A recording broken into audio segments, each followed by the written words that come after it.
Il y a quelques années, lorsque je faisais mes recherches sur la maison de la réussite en Roumanie, les maisons qui sont des maisons privées bâties en milieu rural par des paysans devenus travailleurs en construction, notamment dans les pays de l'Europe de l'Ouest, j'avais fait un exercice de synthèse. J'ai essayé de synthétiser une sorte de définition de qu'est-ce que c'est la maison en général, puis qu'est-ce que ça veut dire la maison des migrants plus particulièrement. Ça a donné ce que j'appelle la maison iceberg, qui est composée de deux parties, de ce que les gens voient, murs, couleurs, objets, formes, matériaux, qui sont en haut. Désolée pour l'image très floue, j'ai plagié mon propre livre. Mais aussi une partie qui est beaucoup plus substantielle, mais qui n'est pas visible, qui consiste en désir, rêve, voyage, savoir-faire, saleté, passé, tradition, honte, travail. Cette image que j'appelle cartésienne ne caractérise pas uniquement la maison de la migration, mais à long terme, longtemps définit le concept de maison qui a toujours été prise entre le visible et l'invisible, matériel, immatériel, intérieur, extérieur, privé, public, féminin, masculin, enracinement, mobilité, tradition, modernité. Je cite, la maison de la réussite est avant tout le résultat d'une tension continue entre l'image mentale et le fait physique, entre ce qu'on veut et ce qu'on obtient, entre l'extraordinaire rêvé et l'ordinaire quotidien. À cette tension interne s'ajoutent des facteurs exogènes à la volonté individuelle, des facteurs économiques, sociopolitiques et symboliques qui peuvent pousser l'habitant à s'éloigner de ses objectifs ou même à perdre le contrôle de ses propres désirs. Je cite la citation, je me cite moi-même. Non. En étudiant le mouvement des mini-maisons au Québec, et plus largement beaucoup d'images, et celui de l'habitation alternative, j'ai découvert, à ma grande surprise, que cette même idée que j'avais identifiée dans un contexte géographique et socio-économique, politique complètement différent, cette idée de la différence entre l'extraordinaire rêvé et le quotidien vécu, entre ce qu'on désire et ce qu'on obtient. Donc, pour les porteurs de projets d'habitation alternative, la maison ne se résume pas à un objet, un individu, une communauté. Elle fait référence à un processus, à une démarche de reconfiguration de nos rapports au territoire et à l'autre. Au-delà du sens fonctionnaliste, fonctionnalisme dans le sens d'une question, la maison sert à quoi? À quoi ça sert une maison? Pas à ça, à s'habiter, à jouer, à loger, à dormir, mais aussi, si je prends le terme de Henri Lefebvre, à organiser sa vie privée, individuelle et familiale. La maison, au-delà de cette définition immédiate, la maison a une dimension ontologique car elle exprime la manière de l'humain, je cite, d'être présent dans le monde. Cette manière de comprendre la vie est récente. Certains philosophes, dont Heidegger, sociologues, Durkheim, Mauss, Bourdieu, psychanalystes comme Gaston Bachelard, anthropologues, Lévi-Strauss, Rapoport, Miller, sont intéressés autant pour la décrire et l'analyser, mais aussi pour la transformer, je cite encore une fois, en instrument d'analyse de l'âme humaine. Donc, c'est Sego, dans son anthropologie de l'espace qui vient de 2007. Donc, je cite Lefebvre encore une fois, l'habiter est inhérent à la condition humaine, c'est un fait anthropologique, désolé, mais anthropologique, pas nécessairement dans le sens disciplinaire, mais dans le sens de l'être humain. Donc, parler maison et habitation est donc indissociable de ses habitants. En somme, l'habiter, ER, avec ER, je me suis toujours corrigée, c'est une subjectivisation de l'action, nous informe de la société, de l'individu, des institutions, de la culture, de nos rapports au territoire. La maison peut même devenir un instrument d'analyse des dynamiques sociales, économiques et politiques, un indice de transformation culturelle. Et si j'adopte le vocabulaire de Marcel Mauss, qui est un sociologue, ethnologue très connu, je peux même dire, sans trop me tromper, que la maison peut être considérée comme un fait social total. Habiter alternative. L'habiter comme indice de transformation culturelle, sociale, spatiale.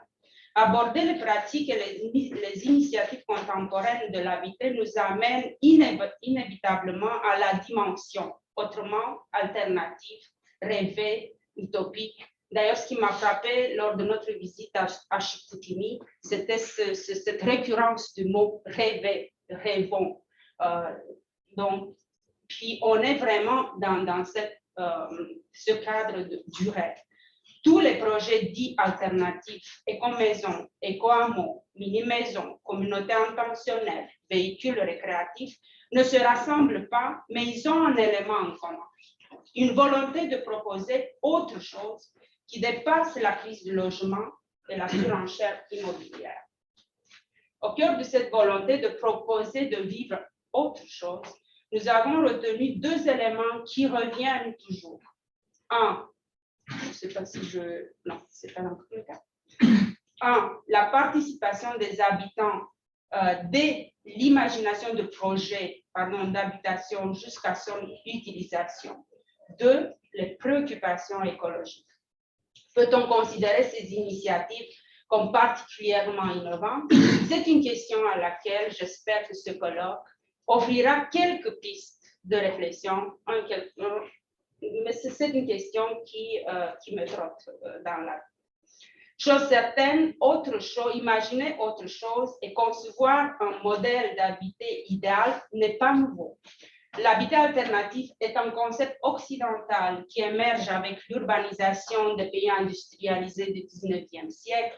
Ce contexte est à l'origine de l'émergence des propositions d'habitation ou des milieux de vie utopiques. Il suffit de donner ici l'exemple de Charles Fournier, que vous connaissez certainement, qui imaginait l'homme idéal total, vivant, je cite, une vie saine et harmonieuse dans la société phalange, centrée par l'image des palais sociétaires pouvant habiter jusqu'à 1600 personnes. Habiter autrement ou alternatif a été présent après la Deuxième Guerre mondiale pour répondre à une crise de logement sans précédent. Donc, on se confronte à un vocabulaire avec lequel nous sommes familiarisés. Je mentionne ici le mouvement des castors en France, donc je fais vraiment une sélection. Dans les années 50, c'est un mouvement qui a été encouragé par l'État, les castors étant des individus qui ont autoconstruit leur maison, la solidarité et l'entraide étant des valeurs qui ont rassuré la réussite du projet. Au Québec, les coopératives d'habitation qui font leur apparition dans les années 1940 et connaissent un essor après la Deuxième Guerre mondiale ont inspiré des projets en habitation alternative actuels ici au Québec, mais d'ailleurs aussi, notamment en France. Je tiens à mentionner ici aussi les maisons petites des vétérans qui sont construites pour répondre temporairement à un problème de logement post-guerre. Donc, souvent, ces projets sont soutenus et financés par l'État dans nos objectifs très simples pour répondre à un problème d'accès au logement. Un autre moment qui est incontournable quand on parle des origines de l'habitation alternative et de la philosophie qui la soutiennent, c'est la contre-culture américaine des années 60-70 qui a fait germer en fait les idées qui sont à la base de l'habitat alternatif actuel.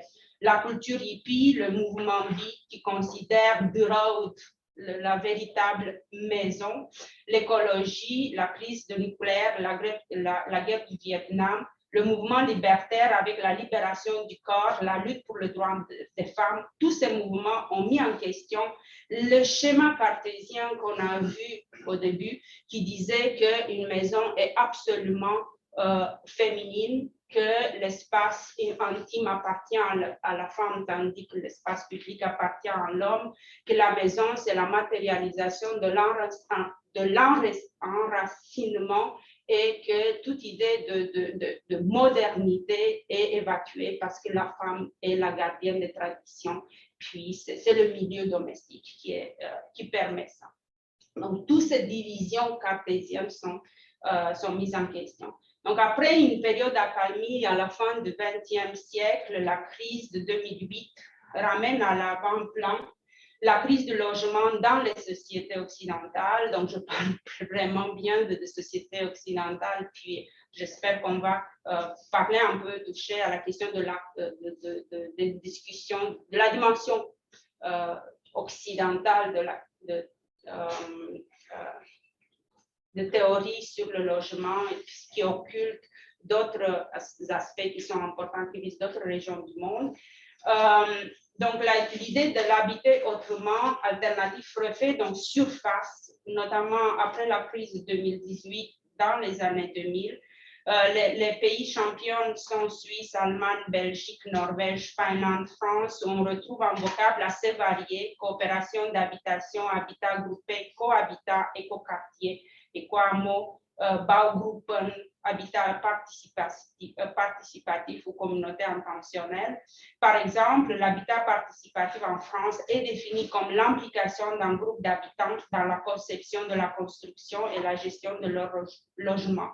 Dans les milieux ruraux, on retrouve aussi des formes d'habitation dite alternative, sous forme d'habitat légère, mobile ou éphémère, qui prennent leur source dans la vague d'installation communautaire des années 1970 que je viens de présenter, avec le retour au désert, le retour à la terre, le retour du village. Donc, il y a comme un retour du rural qui se fait, même chez nous.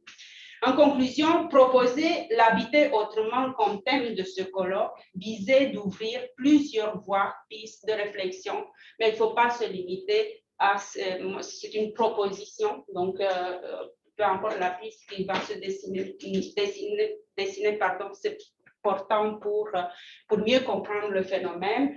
Donc, une piste de réflexion sur les mouvements et tendances en matière d'habitation qui arpentent actuellement nos territoires, un questionnement qui est inévitable sur le status quo en matière d'habitation occidentale et à sa capacité ou incapacité à répondre à des problèmes de société tels que l'accès au logement.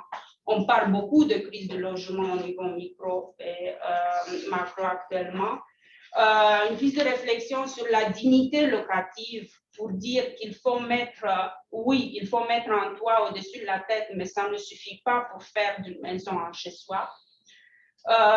Une piste de réflexion sur les inégalités sociales induites ou entretenues par le type de logement ou encore par l'emplacement de l'habitation. Habiter une mini-maison à Saint-Valérien n'est pas la même chose qu'habiter une mini-maison à Toronto, par exemple. Une piste de réflexion sur le mouvement communautaire et son rôle dans la résolution des problèmes de logement et autres, et sur l'identification des bonnes pratiques, sur la reconfiguration du tissu social, qui est un aspect très important et fascinant. Et une dernière piste, et pas la moindre, est celle des rapports entre l'habitation alternative ou pas et l'environnement naturel sur l'impact de la prise de conscience des enjeux de ressources, d'énergie, de consommation quand on parle de milieu domestique. Donc, je vous invite donc de ne pas rêver et d'aller au-delà de rêve et plonger dans l'infiniment petit et l'infiniment banal de la vie quotidienne et du vécu des personnes et communautés qui habitent ou veulent habiter autrement.